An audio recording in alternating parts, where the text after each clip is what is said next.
अब साथ में चल रहे प्रदीप जी, अखिलेश बलिया और हमारे कानपुर से भी किशन संदीप, फतेहपुर से भी टीम आई है।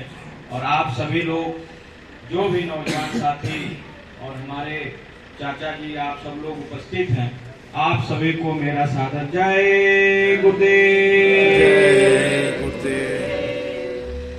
देखिए, हम लोगों के बीच में हमारे राष्ट्रीय वक्ता महोदय जी बैठे हैं और आप बराबर सत्संग देते हैं, वचनबाणियां सुनाते हैं।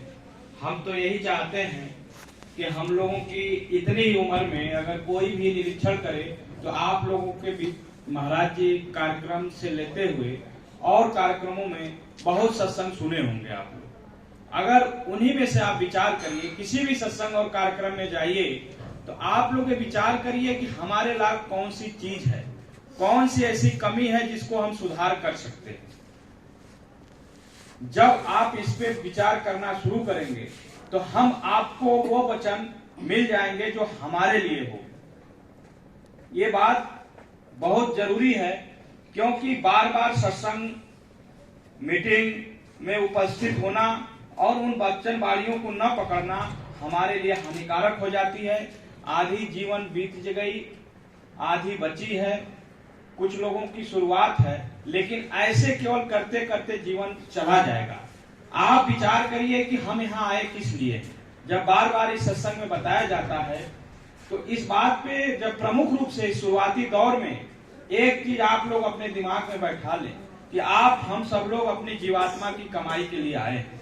हम सब लोग इस दुनिया से पार होने के लिए आए हैं, क्योंकि ये काल का देश है, यहाँ अपना कुछ है नहीं। जब अपना कुछ नहीं है, बार बार हम सब लोग जान जाते हैं। लेकिन आप एक बात देखिए कि संत मत के रास्ते में आने के बाद एक छोटी सी भी आपको समस्या हो गई, तुरंत मन खराब हो जाता है। आप मान के चलिए कि जब हमारा यहाँ कुछ है ही नहीं, न हम कुछ हैं, तो आपको कभी तकलीफ नहीं होगी।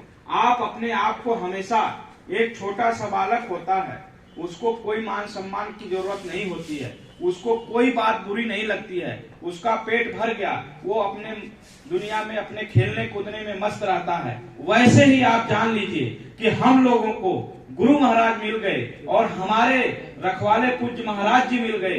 अब हम इनको सानिध्य में अपने आप को जीरो मान लीजिए, अपने आप को एक बबोध बालक मान करके जो महाराज जी का आदेश निर्देश हो, उस निर्देश पे हमें अपने आप को चलने की जरूरत है। जब हम अपने आप को मानने लगेंगे, हम तो इतने उम्र के हो गए, हम इतने पुराने हो गए, तो हमारा मन खराब होने लगेगा, हमें कुछ आवश्यकता होने लगेगी, उसी दिन हमारा परमार्थ चला जाएगा। अगर आप सभी लोग आज विचार कर लें कि अगर आपको अपने परमार्थ की कमाई करना है और अपनी जीवात्मा की कमाई करना है, तो केवल सुमिरन, ध्यान, भजन और सेवा से मतलब रखिए। बाकी दुनिया की कोई चीजें आए जाए आपसे कोई मतलब नहीं है। इसीलिए महाराज जी के आदेश निर्देश दया से जो ये युवा संगत की टीम बनाई गई, युवा संगठन बनाई गई, इसका यही रूपरेखा है कि आप सब लोग, ये युवा संगत का मतलब यही है कि हम सब लोगों के अंदर जो भी बुराइयां हैं, इसको निकालने के बाद धीरे धीरे प्रयास करिए और संगत में जुड़ करके अपने जीवात्मा की कल्याण के लिए ही, और सुमिरन, ध्यान, भजन किसी का नागा नहीं होना चाहिए। क्योंकि जो हमारा मूल है, अगर मूल पकड़ के चलेंगे तो दया होगी, भजन करेंगे तभी दया होगी, वरना आते जाते संगत में मन जब ही लगेगा जब हम लोग भजन करेंगे।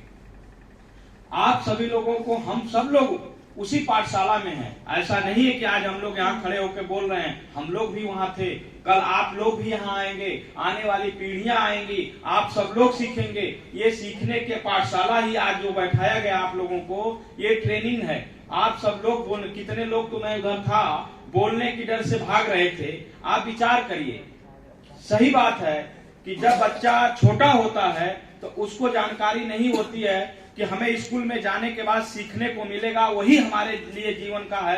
तो जब माँ बाप उसको भेजते हैं तो रोने और चिल्लाने लगता है कि हम नहीं जाएंगे।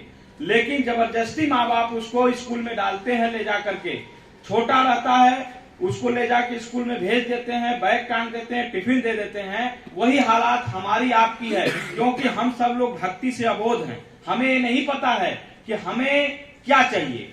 हम लोग इस दुनिया की माया में फंसे हुए हैं। जैसे बच्चा खिलौने में फंसा होता है, हम लोग माया के खिलौने में फंसे हुए हैं। अगर हमें आपको ये समझ में आ गया कि हमारा यहाँ कुछ नहीं है, तो आप इस बताए हुए रास्ते पे चलना पड़ेगा। इसलिए आप सब लोग आज बैठे हैं, आप लोग इस बात को प्रेरणा ले लीजिए कि हमारा जीवन का मुख्य लक्ष्य होना चाहिए। जब जीवन में आपने देखा कि जब इसी देश को, जब देश की आजादी हुई, तो बहुत सारे ऐसे नौजवानों ने अपनी हंसते हंसते जीवन को कुर्बान कर दिया और जाके फांसी पे लटक गए। तब आज जाकर के आप स्वतंत्र हैं, आज आपका देश स्वतंत्र हुआ। और आप सब लोग समझिए कि पाप भरी दुनिया में, इस संसार में आने के बाद जितने विकार बढ़ गए, जितनी बुराइयां बढ़ गई, तो कौन न जाने इस कुर्बानी को देगा, तब जाकर के परिवर्तन होगा। ये बात हम लोगों को जहन में डाल लेनी चाहिए। वो समय और वक्त आ गया है। आप देख रहे हैं कि हमारे देश और समाज की स्थिति क्या हो गई। पढ़ते पढ़ते जवानी गई, बुढ़ापा गई, कोई नौकरियां नहीं मिल रही है, सारी चीज प्राइवेट होती जा रही है। जिस नौकरी के लिए हमने पूरा जीवन कुर्बान किया और वो नौकरी भी नहीं मिली। तो आप इस बात को विचार कर लीजिए कि हमारे जीवन का जो मुख्य लक्ष्य है, किताब का ज्ञान तो सही है, आपने किताबी ज्ञान ले लिया, लेकिन आपको अपने जीवन का जब लक्ष्य मिल जाए तो आप भी जानिए और अपने आस पड़ोस नौजवान जो भी लोग हैं उन लोगों को भी बताइए कि जब हमारा यहाँ कुछ नहीं है तो हम ज्यादा समय अपने संगत में दें, अपने सेवा में दें। क्यों हम दुनिया में ज्यादा परेशान होते हैं। एक समय जब अंत यही आएगा, इस जवानी को कामयाब कर लीजिए। जिसने पाया जवानी में पाया। और यहाँ आने के बाद सुमिरन, ध्यान, भजन, सेवा अगर निरंतर करते रहेंगे तो हमारा आपका काम हो जाएगा। वरना समय, एक एक समय श्वासों की पूंजी जाती है और जो आज चली गई वो दोबारा वापस नहीं आएगी। बाल्यावस्था गई, कभी जीवन में नहीं आएगी। जवानी जाएगी, वो भी नहीं आएगी। और बुढ़ापे में यही दुनिया करते हुए फिर दुनिया को चले जाएंगे, पाएंगे क्या। तो जवानी को बर्बाद नहीं होने देना है। तो आज रायबरेली में जो कार्यक्रम हुआ, इससे आप लोग सीख लीजिए। बहुत सारी ऐसी बातें हैं जो आप लोगों को कल सत्संग में भी मिल जाएगी। हमारे राष्ट्रीय वक्ता महोदय भी बताएंगे। उन वचनों को नहीं, लेकिन आप अपने आप को पहचान लो। अगर हम अपने आप को पहचान लिए तो हमारा आपका काम हो जाए। और हमारे पूज्य महाराज जी, आप विचार कर लीजिए, महाराज जी मामूली हस्ती नहीं है। इस बात को आप लोग एकदम जेहन में डाल लीजिए। वो समय की इंतजारी है, काम अपने आप हो रहा है। महाराज जी ने कहा कि जैसे महाभारत हो रहा था, सुदर्शन चक्र चल रहा था, लेकिन नाम वो कौरव पांडव जो भी थे वो लड़ाई किए, नाम पांडवों का हुआ। वैसे ही आज जय गुरुदेव नाम काम कर रहा है। आप कहीं भी जाइए, किसी गांव में जाइए, जय गुरुदेव नाम को याद करके आप अपना काम शुरू करिए और आपका काम हो जाएगा। इसलिए हम सब लोगों को निमित्त मात्र खड़े होना है और हमें कुछ नहीं करना है, अपना काम बना लेना है। इस दुनिया में जब आए हैं, आपको समझ में हमें आ गया। महाराज जी ने जो भी बातें कही, बहुत सारे ऐसे अनुभव हैं जो हम आपको क्या बताएं। महाराज जी मामूली हस्ती नहीं है। देखने में आप हमको ऐसे लगेंगे कि जैसे कुछ नहीं है। एक समय, एक वक्त आएगा कि आप वही हस्ती, वही शक्ति जब काम करेगी तो दुनिया वाले, ये पूरा विश्व उनके चरणों में जाएगा। ये बात याद रख लीजिए। क्योंकि गुरु महाराज ने कहा था कि हम अपनी दाढ़ी बाल काली कर लेंगे, तुम नहीं पहचान पाओगे। वही चीज है। आज हम सब लोग अगर गफलत खा लें कि महाराज जी कुछ नहीं, तो हमारा आपका काम खत्म हो जाएगा। इसलिए महाराज जी को आप लोग जितना आदेश हो, नई पीढ़ी का मतलब यही है कि नौजवानों को देखिए, यही संगठन हमारे जो भी जिम्मेदार बनाए जाए, जो भी जिले के लोग हैं, यहाँ पे अगर आप लोग मान सम्मान को त्याग करके, इसमें किसी प्रकार से बुराई बर्दाश्त नहीं की जाएगी। आपको बीड़ी सुर्ती गुटखा पान खाना हो, कोई बुराई है तो उसको त्याग दीजिए और एक नई शुरुआत करिए, नई मिसाल बनाइए। एक संकल्प लीजिए कि हम लोग अपने आप को अब बदल डालेंगे। इतिहास को हमें बदलना है। आगे देखिए कैसे कैसे कारवां चलते हैं। अभी 2 महाराज जी ने केवल छोटी सी एक उदाहरण के रूप में खितौरा और मथुरा पेश किया। आज पूरे हिंदुस्तान की संगत में ये चर्चा का विषय है कि नौजवानों ने कैसे प्रचार किया। अभी केवल महाराज जी ने 1-2 दिन के लिए आदेश दिया था यहाँ प्रयागराज में मेले में पुस्तक वितरण और प्रचार के लिए। बहुत ऐसे जगहों से फोन आया कि भैया आप हमें क्यों नहीं बुलाए, आप हमें क्यों नहीं बुलाए। महिलाओं का फोन आया कि आप हमें क्यों नहीं बुलाए।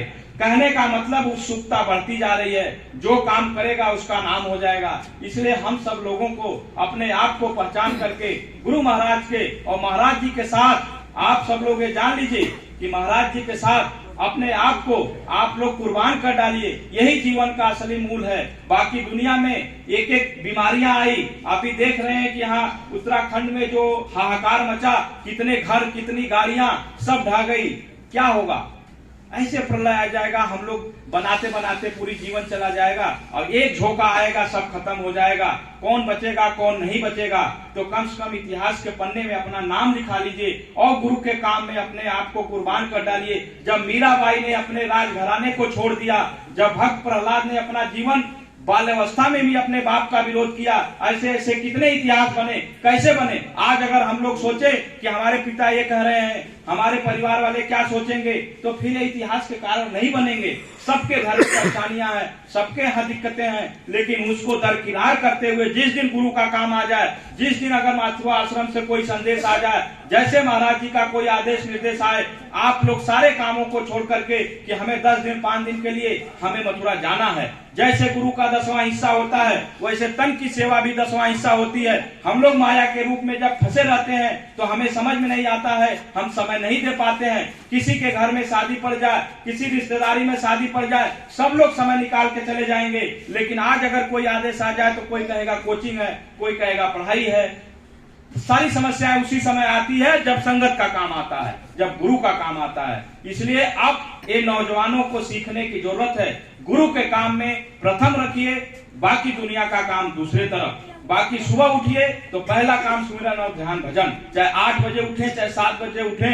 अगर आप लेट उठते हैं तो आदत डालिए पहले उठे, नहीं उठ पाते हैं तब भी आप उठ कर करके सुमिरन करके ही कहीं जाएं और आगे जो भी दिशा निर्देश मिले हमें उस पर काम करना है। बाकी ज्यादा कुछ नहीं कहना, क्योंकि हम बराबर यही कहते हैं कि ये नौजवानों की मीटिंग है, पढ़े लिखों की मीटिंग है। आप लोग पढ़ाई लिखाई करते हैं, छोटी छोटी बातों कम समय में समझिए, ज्यादा समय लेने की कोई जरूरत नहीं है। हम लोग सब लोग बराबर, वही हमने पहले भी कहा कि केवल हर सत्संग में आप अपने आप में सुधार लाएं, आपको सुधार मिल जाएगा। इसलिए आप लोग अपनी टीम को और ब्लॉक वाइज मजबूत करिए। हमसे जो भी आपको सहयोग चाहिए, हम आप सब लोग जो भी जिम्मेदार यहाँ के हैं, सब लोगों को कहेंगे आप सब लोग जिले में रहिए। जिले के जो भी व्यवस्था है उसमें जितना हो सके सहयोग करना है। ऐसा नहीं है कि युवा संगत की टीम बन गई तो हम लोग एक टीम बना लिए और अपनी फौज बना के अलग कोई अपनी मनमानी करने लगे।